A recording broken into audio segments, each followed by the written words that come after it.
안녕하세요. 그날만 떠올리면 아무리 생각해도 어이없는 헛웃음만 나오네요. 혹시 이런 경우가 또 있는지 궁금해서 글을 써봅니다. 저는 40대 중반, 그 무섭다던 중2 남자아이 키우고 있는 워킹 싱글맘입니다. 이혼은 했습니다만 제가 공무원이기에 월급은 그닥 많지는 않아도 아들과 둘이서 검소하고 단정하게 살고 있습니다. 사람들에게는 제가 이혼했다는 이야기를 잘 말하고 다니지 않아요. 좋은 이혼이 어디 있겠냐마는 제 이혼 사유는 남편의 바람 때문이었거든요. 지금에야 상처를 다 극복하고 잘 살고 있지만 남편 바람 처음 알았을 때는 어찌나 하늘이 무너질 듯 슬프고 막막하던지요. 이혼 과정도 힘들었지만은 시어머니의 정신 나간 헛소리와 진상짓 때문에 더 스트레스 받았던 것 같습니다. 보통 시어머니가 아니었거든요. 그러니까 저에게 이혼하고 나서도 자기네 집 제사상 차리러 오라고 하겠죠. 이야기를 풀어나가려면 남편과 이혼해야 했던 그날의 사정부터 꺼내야겠군요. 전 남편, 아니 이 글에서는 편의상 남편 그리고 시어머니라고 호칭하겠습니다. 저희 아이 초등학교 3학년 되었을 무렵 저희 남편은 지 중학교 동창이랑 바람이 났습니다. 그것도 아주 찐하게요. 저 몰래 월급 빼돌리고 거짓말 쳐서 시간 내어 한 쌍의 바퀴벌레 마냥 뒤에 숨어서 무려 2년이나 사귀었더군요. 아이러니하게도 제 남편은 보기 드문 애처가였습니다. 연애 때부터 저한테 참 잘했고 기념일에도 끝내주게 이벤트 해주던 사람이죠. 회식에 가서 맛있는 음식이라도 나오면 와이프 생각난다며 꼭 1인분씩 따로 포장해와 들고 오던 사람입니다. 그래서 회사에서 회계팀 최수종이라고 불릴 정도로 소문이 자자했어요. 제가 임신해서 입덧을 심하게 했을 땐 남편도 같이 웩웩거리며 토하고 울고 난리도 아니었습니다. 저 출산하고 나서는 더 이상 와이프 힘든 거 못 보겠다며 하나만 낳고 끝내겠다고 시댁에 외동 선언을 해버리기도 했던 남자이고요. 다만 시집살이가 좀 있었던 시댁이 흠이라고 해야 할까요? 시어머니의 갑질이 참 심했습니다. 결혼 준비 때부터 삐그덕거렸어요. 저희 집은 아버지도 공무원이셨고 이런저런 집안 사정 탓에 돈을 많이 써서 딱 24평짜리 아파트 하나와 연금 말고는 다른 재산이 없으십니다. 반면 시댁은 고깃집을 운영하시는데 워낙 잘 되어 돈이 좀 많았고요. 특히 시어머니가 시외가로부터 받은 재산이 좀 있으시기 때문에 저희 결혼할 때도 시댁에서 신혼집을 지원받았습니다. 시모가 먼저 집을 해주겠다 하셨고 서울 외곽에 8억 정도 되는 아파트를 받았어요. 물론 남편 명의였고요. 그리고 나서 혼수 갑질이 대단하셨습니다. 시댁 차도 바꿔주길 바라셨고 어머님 밍크 코트도 2벌이나 요구하셨어요. 그 외 명품 가방, 이불, 반상기 등 원하는 걸 다 합치면 거의 1억 가까이 되었고 저희 친정에서는 그럴 바에 결혼 못 시킨다고 화를 내셨습니다. 솔직히 말해 명의도 아들 앞으로 해줬으면서 무슨 1억 가까이나 되는 혼수를 요구하시는지요. 지금 생각하면 그놈의 신혼집 때문에 제 인생이 꼬여버린 것 아닌가 싶습니다. 결국 남편이 울며 불며 중간에서 시모를 설득했고 결국 적당한 선에서 정리된 예물예단 그리고 혼수를 마련해 결혼하게 되었네요. 그때는 왜 발 뺄 생각을 못했나 모르겠어요. 아마도 제 나이가 어렸고 이미 모든 것이 예약된 상태에 사람들도 다 저 결혼하는 거 알고 있었던지라 이목 생각해서 그냥 결혼을 진행했었던 것 같아요. 그런 시댁이 있는 결혼은 불구덩이로 들어가는 짓이라는 걸 알면서 결혼한 이유는 오로지 남편 하나 때문이었습니다. 너무 자상하고 좋은 사람이었거든요. 그런 사람과 2년의 연애, 그리고 12년의 결혼 생활을 보내다가 남편의 정장 바지에서 우연히 모텔 영수증을 보게 되면서부터 지옥이 펼쳐진 거죠. 남편은 정말 빡빡 우기더군요. 자기같이 와이프만 아는 사람이 무슨 바람을 피우냐며 자기도 이런 영수증이 왜 있는지 모르겠다고 눈물까지 흘리며 억울해하길래 처음엔 저도 반신반의했죠. 싸움이 커져 시댁에서도 알게 되었는데 저희 시어머니 왈. 네 남편같이 지 와이프한테 잘하는 사람이 어딨다고. 그냥 어쩌다 흘러 들어간 거겠지. 자기도 모른대잖냐. 왜 이렇게 오바해. 네 남편 안 믿을 거면 이혼해. 라고 큰 소리 뻥뻥 치시던 그날이 잊혀지지가 않더군요. 결국 제가 남편 서재랑 차를 샅샅이 뒤져 여자 흔적을 발견했고 그 바람난 여자가 저랑도 두어 번 식사했던 남편 중학교 동창이라는 사실을 알게 되면서 기만당했다는 배신감에 더 미칠 것 같더라고요. 만약 한두 번 만나 실수한 사이였으면 아직 어린 저희 아들 생각해서 용서할 수도 있었습니다. 하지만 2년 동안 외도한 것은 실수가 아니었습니다. 그것은 저에 대한 모독이었죠. 그래서 삼자 대면에 그 여자 머리채도 잡고 경찰도 오고 난리도 아니었습니다. 결국 저는 더 얼굴 맞대고 살 자신이 없어서 이혼하자고 했고요.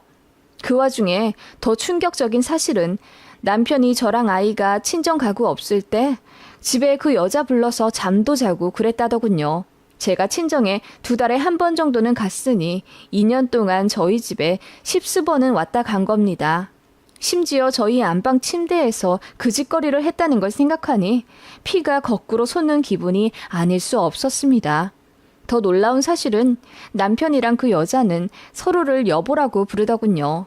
그러면서 블랙박스랑 핸드폰 관리를 정말 철저하게 하고 있었고요. 저희 남편 회사 특성상 성과금이 다른 통장으로 들어오는데 그것도 치밀하게 고쳐서 둘 데이트 비용으로 쓰는 데 썼고요. 제가 바보여서 몰랐을 수도 있겠지만 남편은 제 앞에서는 둘도 없는 애처가에 가정적인 척 안심을 하게 만들어 놓고는 그렇게 치밀하게 증거들을 다 없애고 관리하는데 저는 속수무책으로 당한 거죠. 저는 너무 큰 실망감과 배신감에 돌아버릴 것 같았습니다. 남편은 울고불고 난리였죠. 제발 한 번만 봐달라 무릎 꿇고 빌고 이혼만 아니면 뭐든 하겠다며 삭발까지 할 기세더군요.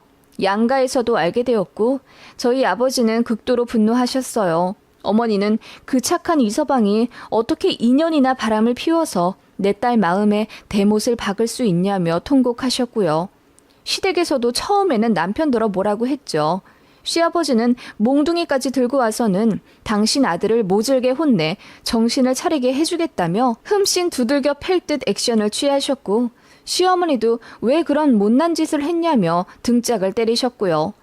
하지만 그것도 잠시 역시 팔은 안으로 굽는다더니 시어머니가 이혼 소송 중인 저한테 계속 찾아오셨습니다. 애미야, 그래도 많이 반성하는 모양인데 한 번만 봐줘라. 응? 아들이 이렇게나 어린데 어떻게 이혼하고 살 수 있겠니? 그래도 엄마 아빠가 같이 키워야지. 응? 이라고 하시며 저를 설득하시더니 결국 마음대로 되지 않자 그래, 네 뜻이 정 그렇다면 어쩔 수 없지. 애는 우리가 잘 키우마. 라고 하시는 게 아니겠어요? 이혼 사유가 남편에게 있는데 저더러 아이를 내놓고 가라는 겁니다. 제가 미쳤어요? 내가 잘못한 것도 아닌데 우리 애를 왜 남편한테 두고 이혼해요? 당연히 제가 키워야죠. 네 생각해서 그러는 거다. 적당한 혼처 있으면 너도 재혼해야지. 애 딸린 이혼녀 어떤 남자들이 거들떠나 보겠니? 우리 아들이야 바로 재혼하겠지만. 그리고 무슨 여자 혼자 애를 키운다고 그래. 우리 집은 돈이라도 많지만 넌 뭐가 있니? 니네 친정 개뿔 없으면서 말이야. 괜한 자존심에 애 앞길 망치지 말고 우리한테 애 주고 가라. 라고 모진 말씀을 하시더군요. 그날 정말 목이 찢어져라 울부짖었던 기억이 나네요. 시어머니는 정말로 제 아이를 빼앗기라도 할 듯이 이혼 소송 중에 저희 집에 쳐들어와 자는 아이를 들쳐업고 데리고 가려는 액션도 취하셨고 제 아들 학교까지 찾아가서 행패를 부리기도 했습니다. 저는 위자료도 필요 없으니 양육권과 양육비 100만 원을 요구했고요. 시댁은 돈도 많으면서 양육비 100만 원이 너무 말도 안 되게 높다며 못 주겠다고 항소하더군요. 그리고 몇 천만 원 들여 변호사를 샀고요. 그야말로 진흙탕 싸움이었습니다. 시댁은 그렇게 아무것도 가진 것 없는 저와 싸워 양육비를 결국 월 80만 원으로 깎았습니다. 손자한테 주는 돈은 아깝지 않지만 저한테 주는 돈은 아깝다면서요. 진절머리가 나더군요. 그 와중에 아이 아빠란 놈은 지 엄마 뒤에 숨어서 아무것도 하지 않았습니다. 막상 헤어지고 남이 된다고 하니 더 이상 저에게 에너지 쓰고 싶지도 않은 듯 제가 이혼 소송을 건 그 순간부터 아이의 집을 나가버리고 연락조차 제대로 되지 않았고요. 그래서 거의 시어머니랑 이혼 소송을 하다시피 한 겁니다. 제가 얼마나 힘든 시간을 보냈는지 아시겠죠? 아무튼 결국 그렇게 이혼이 마무리되었고 살던 집에서도 쫓겨나게 되었습니다. 그 집은 어머님이 남편 명의로 사준 집이었으니까요. 재산 분할을 어느 정도 받긴 했지만 그걸로는 살던 집이랑 비슷한 여건을 찾기가 힘들더군요. 공무원 대출과 한부모 혜택 등을 알아본 후 적당한 거처 찾아 이사를 준비하고 있는데 시어머니란 사람이 그러더군요. 너 그 집에서 계속 살고 싶냐? 그럼 지금이라도 늦지 않았으니 재결합하거라. 어이가 없어서 웃어버렸더니 시모가 또 이러더군요. 너 내가 해준 이 집에서 거의 10년도 넘게 살았으면서 설마 입 싹 닫고 가려는 건 아니겠지? 그게 무슨 말이에요? 제가 입을 싹 닫고 가다니요? 다음 달에 현준이 증조 할아버지 할머니 제사인 건 알고 있지? 다른 건 몰라도 그날은 꼭 챙겨서 제사 지내러 오거라. 네? 저더러 제사상 차리러 오라고요? 어이가 없어서 제 귀를 의심할 수밖에 없었습니다. 그래, 너 내가 해준 신혼집에서 누릴 거 다 누렸잖니? 인프라 좋아서 살기도 편하고 다들 너 이 집에서 신혼집 시작한 거 부러워했다면서. 게다가 8억으로 사준 집이 지금은 거의 20억 가까이 됐으니 그거를 돈으로 환산하면 얼마야? 그래서요? 저한테 뭐가 이득이 되었는데요? 남편이 공동명의로 하자는데 어머님이 절대 안 된다고 반대하셨고요. 그 집에서 저는 일하랴, 애 키우랴, 집안일 하랴, 뭐 쉬지도 못한 10년이었는데 내가 뭘 누렸다는 건데요? 이것 봐라, 고마운 줄도 모르고. 그래도 내가 해줬으니 너도 떵떵거리며 잘 산 거지. 나가야 할 이자 안 내고 그 돈으로 네 코트 사 입고 화장품 사 쓰고 한 거 아니겠니? 제가 뭘 그렇게 사 입었다고요. 아시잖아요. 현준이 아빠가 저한테 거짓말하고 월급도 줄여서 얘기한 거. 여유 없었다고요. 아시잖아요. 집 해준 대가로 오히려 저한테 용돈 요구하신 건 어머님이시고요. 제가 소리 지르며 말하자 시모는 멋쩍다는 듯 아무 말도 없더니 이윽고 또다시 신혼집 해준 얘기와 제 아들 현준이 이야기하면서 이혼을 해도 완전히 남은 아니라고 하시더군요. 솔직히 저도 그건 압니다. 제 아이는 잘못이 없어요. 오히려 피해자입니다. 어떻게 보면 제가 남편에 대한 분노를 참지 못해서 이혼하는 거고 그 바람에 하루아침에 아빠가 없어지고 이사를 가게 된 가엾은 아이입니다. 그걸 저도 잘 알고 있었고 그렇기 때문에 누구보다 많이 미안해하고 있어요. 시모는 제 마음을 정확히 관통해 파악하신 후 제 약점과도 같은 이야기를 계속 꺼내시더군요. 현준이 생각해서라도 조부모 집에 자주 오게 해라. 현준이한테는 핏줄이잖니. 그러니까 제사 와서 절도 하고 그래야지. 나중에 재산이 현준이한테 어느 정도 갈지도 모르는데 네가 그렇게 나서서 차단해버리면 네 아들만 손해잖니. 시모의 그 말이 틀린 건 아니었습니다. 제 아이한테는 여전히 할머니, 할아버지이자 아빠인 그들이니까요. 재산 얘기도 어느 정도 맞다고 생각했습니다. 제가 아들 하나만 낳고 외동으로 끝낸 데다 남편한테는 여동생밖에 없어요. 그래서 시부모님은 제 아들이 대를 이을 수 있는 유일한 자손이라고 늘 애틋해 하셨죠. 그래서 저랑 남편 이혼할 때도 어떻게든 제 아이 데려가려고 난리를 치셨던 거고요. 저나 저희 친정한테는 이렇다 할 재산이 없기 때문에 시댁이랑 굳이 척지어 사는 것도 바람직하지 않다는 게 제 이성적인 판단입니다. 속은 열불이 터지지만요. 그래서 저도 많이 생각해서 제 아이는 제사 때 데려가기로 했습니다. 물론 저는 시가에 안 들어가고 아이만 가서 절하고 식사하면 제가 데리고 나오는 식으로요. 그런 식으로 조율을 하겠다고 하니 시모가 그럼 제사 준비는? 라고 묻더군요. 사실 그동안 저는 시댁 제사 때마다 얄짤없이 불려가 몇 시간 동안 제사상 차리느라 고생했습니다.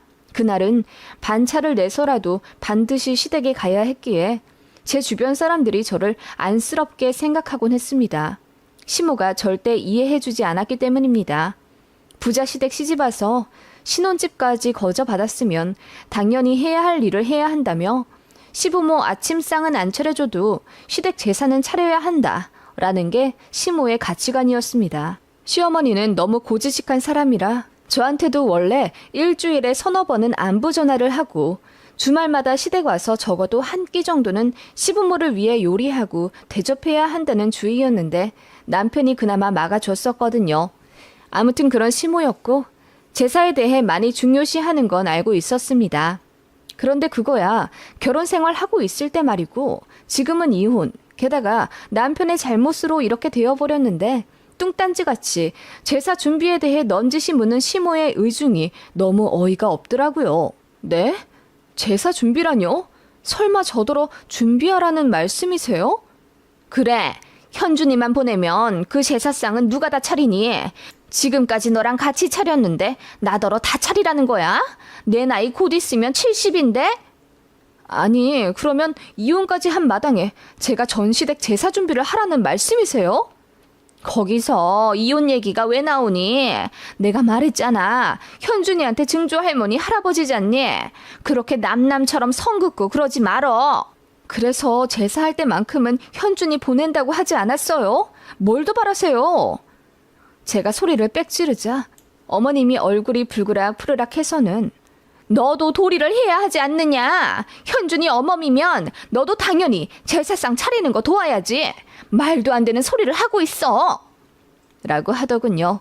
기가 막혀서 웃음이 나와버렸습니다. 제가 실성한 듯 웃자 시모가 당황한 듯 하더군요. 쌍욕만 안 오갔지. 이혼 소송하느라 진흙탕 싸움까지 한 마당에 오붓하게 전을 붙이라는 말씀이세요? 지금 현준이 할머님이야말로 말이 되는 소리를 하시는 거예요? 어머님이라는 호칭도 붙이기가 싫더군요. 그래서 현준이 할머님이라고 부르니 시모가 그 호칭도 마음에 안 든다면서 한 번 시어머니면 영원한 시어머니라고 하더군요. 그리고 어찌되었건 결혼하면서 본인이 저희 신혼집도 해주고 현준이 장가갈 때도 집을 해줄 거라면서 호칭 똑바로 하라고 소리를 지르시더군요. 징글징글 하더군요. 그래서 그냥 됐다고 했습니다. 그동안 아이 생각해서 더러워도 참은 게 몇 번이고 제삿날 아이 보내는 것도 진짜 선심 써서 그렇게 하려고 했던 건데 이제 그렇게 하기도 싫어졌다고 했습니다. 시모는 뒤늦게 저를 잡으려고 애걸복걸을 했지만 그렇게 저는 이사를 가버렸고 시모 전화와 카톡도 전부 무시했습니다. 그리고 문제의 전시댁 제삿날이었죠. 이혼하고 처음으로 맞는 제사였습니다. 몇 시간 동안 기름 냄새 맡아가며 전 부치고 시모 눈치 안 봐도 되니 좋더군요. 전 남편 놈이 저한테 전화해서는 정말 우리 집 안 올 거야? 엄마가 기다리시는데? 라고 묻더군요. 정신 나간 소리 그만하고 네 상간녀 불러서 전을 붙이든지 찜을 하든지 맘대로 해. 왜 이혼한 전처한테 전화해서 난리야? 라고 소리를 질러버렸죠. 그렇게 아들이랑 저는 오붓하게 외식을 하고 저녁 9시쯤 집에 돌아왔는데 문 앞에 시모가 있더군요. 딱 봐도 씩씩거리며 화를 주체 못하는 듯 보였습니다. 참고로 아이 아빠가 이사간 주소를 알고 있었어요. 그래서 자기 엄마한테 알려준 거겠죠. 애 앞에서 또 안 좋은 걸 보이기 싫어 애부터 집안에 들여보내고 시모를 아파트에서 최대한 멀리 떨어진 곳으로 끌어내 이야기했습니다. 시모가 그러더군요. 왜 제사 안 왔어? 너 정말 도리 안 할 거냐? 어? 도리요? 그걸 왜 저한테 찾으세요? 제가 현준이 아빠한테 말했는데 못 들으셨어요? 그년 불러서 전 부치라고 했는데요. 이혼한 아들 전처한테 대체 왜 이러세요? 걔랑은 이미 끝냈어. 어쨌거나 내 며느리는 너고 내 손주는 현준이 하나뿐인데 네가 어찌 이러냐? 제가 왜 아직 며느리예요? 어이가 없네요. 이혼한 마당에 무슨 며느리 돌이요? 내 손주 어머니면 며느리 맞지? 그리고 내 손주가 우리 제사상도 차려줄 텐데 네가 벌써부터 이렇게 삐딱하게 굴면 안 되지. 그 말에 순식간에 사고가 정지된 듯 했습니다. 그놈의 제사상. 어머님은 이어서 제가 현준이 엄마이기 때문에 본인들 죽으면 제가 시부모 제사상을 차려야 한다네요. 그러다가 제 아들한테 제사를 물려줘야 한다고요. 어이가 없었습니다. 그걸 왜 내가 지내요? 현준이 아빠 재혼시킬 거라면서요. 재혼할 여자한테 제사상 차리라고 하세요. 내가 재혼해도 애는 낳지 말라 그랬다. 골치 아프다고. 막무가내더군요. 자기 아들이 재혼해도 손자는 더 보고 싶지 않다고 하셨대요. 그래서요? 아니, 제사상이 그렇게 아쉬우면 아들 단속부터 잘하셨어야죠. 네? 너 정말 1억이냐? 현준이 생각하면 이렇게 나오면 안 되지. 현준이 생각해서 지금 현준이 할머님은 옳은 행동을 하고 계세요? 현준이에게 준다는 재산 핑계로 저랑 제 아이 옥죄려고 한다는 생각 안 해보셨어요? 현준이 지금은 어리지만 더 커서 이 사실 알게 돼도 자기 할머니 좋아할까요? 엄마 두고 바람난 아빠와 이혼해도 제사상 차리러 오라고 난리친 할머니를요. 제가 한마디 하자 시모가 갑자기 당황한 듯 아무 말도 못하더군요. 현준이 장가가면 집 해줄 거라고요? 글쎄요. 현준이한테 물어봐야겠네요. 제가 지금까지는 지 아빠랑 할머니, 할아버지 미워하지 말라고 아무 말 안 해줬는데요. 자꾸 이렇게 나오시면 저도 애한테 1부터 100까지 다 밝힐 수밖에 없어요. 아니, 예, 그건... 시모가 말을 더듬으며 얼굴이 새빨개지더군요. 사실 저는 아이에게 더 상처 주고 싶지가 않아서 남편 바람에 대해 함구하고 있었습니다. 제 아이는 그냥 저랑 남편의 성격 차이로 이혼하는 줄만 알아요. 남편이 2년이나 가정을 속이고 다른 여자와 바람을 피웠다는 사실을 모르게 해주고 싶었습니다. 나중에 성인이 되어 알게 되면 몰라도요. 그래서 싸울 때도 안간 힘을 다해 아이 앞에서는 안 싸웠어요. 그 정도로 저는 아이와 아빠 그리고 조부모 관계를 망가뜨리고 싶지 않았어요. 시댁이랑 양육비로 진흙탕 싸움을 해도 아이 앞에서는 절대 말하지 않았어요. 본인을 누구보다 사랑하고 아낀다는 사람들이 단돈 10에서 20만 원 때문에 법정에서 싸운다는 걸 알게 되면 얼마나 세상 무너질 듯 슬프겠어요. 그걸 시모도 잘 알고 계셨습니다. 그래서 제가 아이한테만은 비밀 지키고 있는 걸 고마워하셨죠. 정말 우습더군요. 저는 제 아이를 위해서 그렇게 한 건데요. 솔직히 말해서 제 아이가 제 약점은 맞습니다만 시어머니의 약점이기도 합니다. 저는 똑같은 사람 되기 싫어서 참고 있었던 거고요. 결국 저도 완전 폭발해 버렸습니다. 존댓말 쓰기도 싫더군요. 지금 현준이한테 가서 다 말해버리려고. 당신들 애한테 들어가는 그 몇십만 원 아까워서 어떻게 했어? 몇 천만 원 들여서 변호사 샀지? 그래서 결국 양육비까지 깎더니 이제 와서 뭐? 내 아들한테 제사를 물려줘? 나더러 며느리 노릇을 하라고? 그래서 제사상을 차리러 오라고? 너 같으면 그렇게 하겠냐? 라고 했더니 시모가 얼굴이 파리해지더군요. 저는 늘 내내거리는 순종적인 며느리였습니다. 이혼하면서도 최대한 화를 참고 또 참았던 사람이고요. 가뜩이나 몸도 왜소한 편인데다 목소리도 작아서 거구의 시어머니는 늘 저에게 큰 소리로 호통치시고 만만하게 보고 얕보셨습니다. 그런데 이제와 반말까지 써가며 소리를 지르니 충격 꽤나 받으신 모양이더군요. 제사?